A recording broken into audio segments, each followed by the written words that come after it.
ویسے تو انسان کے دماغ کی جو اسٹڈی کی جائے تو وہاں پر گوشت ملے گا، خون ملے گا، اور کیا ملے گا؟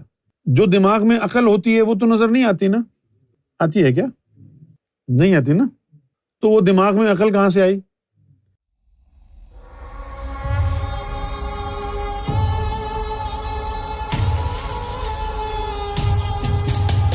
ہر چیز کو چلانے کے لیے کوئی نہ کوئی ہتھیار ہے۔ کبھی آپ نے سوچا کہ یہ جو سمندر کی لہریں ہوتی ہیں، یہ لہریں ندی میں کیوں نہیں ہوتی؟ یہ لہریں جھیل میں کیوں نہیں ہوتی؟ اور یہ سمندر جو ہے مستقل آگے بڑھتا کیوں نہیں ہے؟ ایک مقام پر رکا ہوا کیوں ہے؟ وہ اس لیے ہے کہ ان لہروں کو بنانے اور چلانے کے لیے اللہ نے ایک مخلوق بنائی ہے، موکلات۔ وہ موکلات ان لہروں کو پیدا کرتے ہیں، ان لہروں کو چلاتے ہیں، اور سیلاب یا طوفان جب آتا ہے تو اللہ کی طرف سے ان کو حکم ہوتا ہے کہ لہروں کو تیز کر دو، تو سمندری طوفان آ جاتا ہے۔ اچھا، جس طرح انسانوں کو گمراہ کرنے کے لیے شیطان ہوتا ہے، جنات ہوتے ہیں، اسی طرح سمندر کے اندر بھی جنات ہوتے ہیں، وہ بھی ان موکلات کو ڈسٹرب کرتے رہتے ہیں۔ تو جنات سمندر میں کیا کرتے ہیں؟ جنات سمندر میں یوں گول دائرے میں گھومتے ہیں، جس کی وجہ سے اس میں بھنور بنتا ہے، اور پھر جو ہے ہریکین پیدا ہوتا ہے، یہ ہریکین لانے والے۔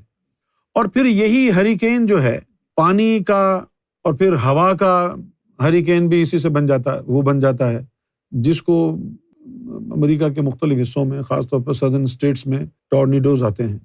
اب وہ جو ٹورنیڈو ہیں وہ کیا ہیں کہ ہوا کا جو ہے نا ایک گول دائرہ بنتا ہے، جس کے اندر وہ بنتا رہتا ہے اور ہر چیز کو انویلوپ کرتا رہتا ہے، وہ چلتا رہتا ہے۔ تو یہ شیطانی چیز ہے، اور جو لہروں کو چلانے والے ہیں وہ موکلات ہیں۔ اب انسان کا دماغ ہے، ویسے تو انسان کے دماغ کی جو اسٹڈی کی جائے تو وہاں پر گوشت ملے گا، خون ملے گا، اور کیا ملے گا؟ جو دماغ میں عقل ہوتی ہے وہ تو نظر نہیں آتی نا؟ آتی ہے کیا؟ نہیں آتی نا؟ تو وہ دماغ میں عقل کہاں سے آئی؟ اس دماغ کو عقل فراہم کرنے کا کام ایک روح سے ہے، وہ روح دماغ میں رہتی ہے، اس روح کا نام لطیفہ انا ہے، اور اس کے اوپر 3 پردے ہیں، اور ہمارا جو لطیفہ نفس مقام ناف کے اوپر ہوتا ہے، اس کا اثر یہاں سے شروع ہو کر دماغ پر تک جاتا ہے، اور یہ ہماری عقل کے اوپر قبضہ کر لیتا ہے۔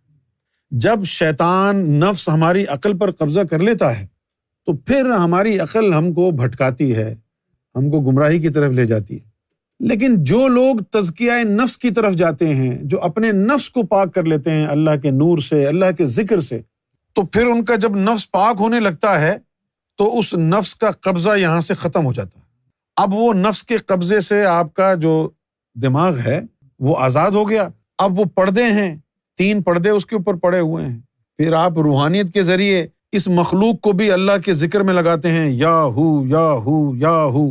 اس کے ذکر میں جب یہ مخلوق لگتی ہے تو نور بننا شروع ہوتا ہے، پھر نور کی گرمی سے وہ پردے پھٹنا شروع ہو جاتے ہیں۔ جب نور کی گرمی سے وہ پردے پھٹنا شروع ہو جاتے ہیں تو شیطان کا اثر ہماری عقل کے اوپر سے ختم ہو جاتا ہے، پھر ہماری عقل سلیم کہلاتی ہے، پھر ہمارے فیصلے صحیح ہوتے ہیں، پھر ہم کسی کا حق نہیں مارتے، پھر ہم ناجائز جھوٹ نہیں بولتے، کسی کو نقصان نہیں پہنچاتے۔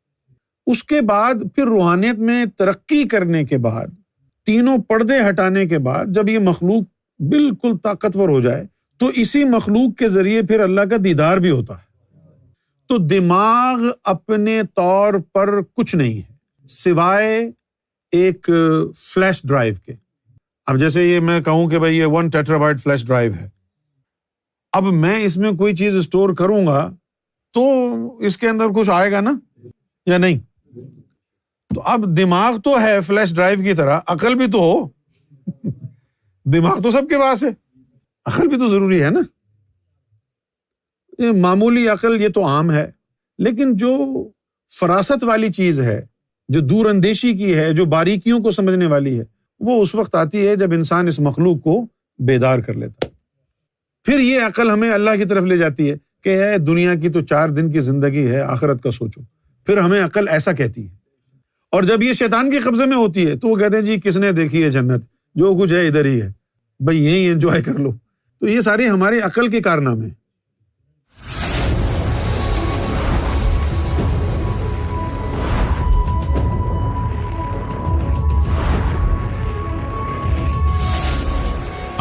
TV, the place to connect with God.